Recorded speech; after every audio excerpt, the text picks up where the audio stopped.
It's my great honor to introduce our second speaker, Mr. Stanford Harrison, to also give opening remark. So Stanford Harrison, he's the director of the Commercial Buildings Policy Team in the Energy Performance Security Division of the Commonwealth Department of Climate Change, Energy and Environment and Water. He is responsible for commercial building energy efficiency policy development, including commercial buildings initiatives under the Energy Minister trajectory to low energy buildings. Welcome. Somebody else does the slides. Yeah. Good. Hello, everybody. And I'm Stanford Harrison, as per introduction there. I'm also the Australian representative on the International Energy Agency Energy and Buildings and Communities Technical Collaboration Program. It's quite a mouthful. You'll often hear it referred to as IEA-EBC. And there is a number of meetings happening this week which involve international guests, and I want to say thank you everyone for actually coming to Australia. It's wonderful to see you here. I'll give you a warm welcome. So there's I also acknowledge that there's meetings of the Annex 89 which is relevant to decarbonising the building industry. That's happening during this week as well as the Executive Committee, and also the Technical Day, which just traditionally occurs. That's being part of the Building Energy Performance Summit for those who are participating in that in the next day or so.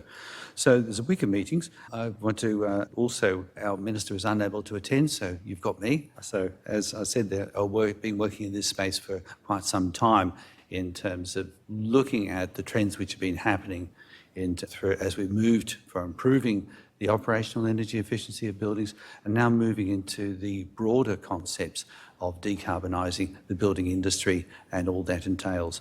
So I know we have some slides. I'm not sure whether there's going to be put up, but if they're not, I'll just carry on.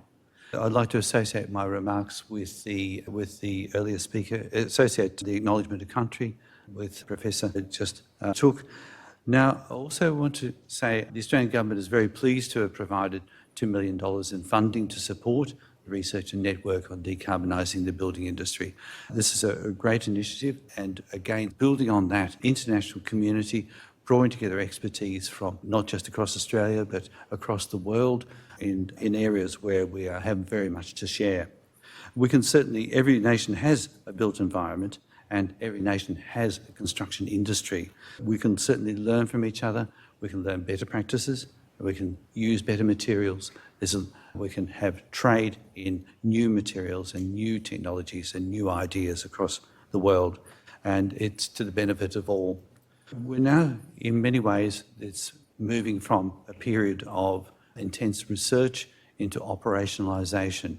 How do we decarbonise the building industry? There's been a lot of research, there's a lot more research happening, but that joining up between industry, researchers and government is really crucial at this stage. One of the things about the built environment is much more important to reducing greenhouse gas emissions than many people currently think. In Australia, it represents about 5% of Scope 1 emissions in terms of consuming on-site fossil fuels and leakage of refrigerants. Now, this 5% is quite an important figure, but it represents about 45% of Scope 2 emissions. An awful lot of electricity is used in our buildings, the places where we live and work.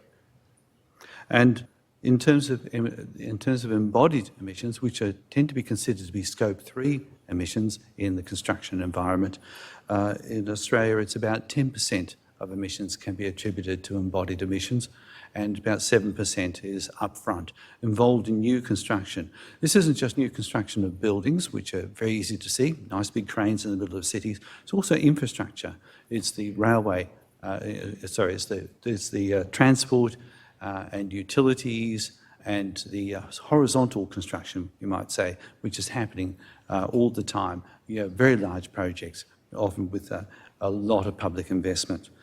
So this is similar around the world. There is a lot of construction happening, and how we construct and the materials we use makes a difference in terms of the emissions profile.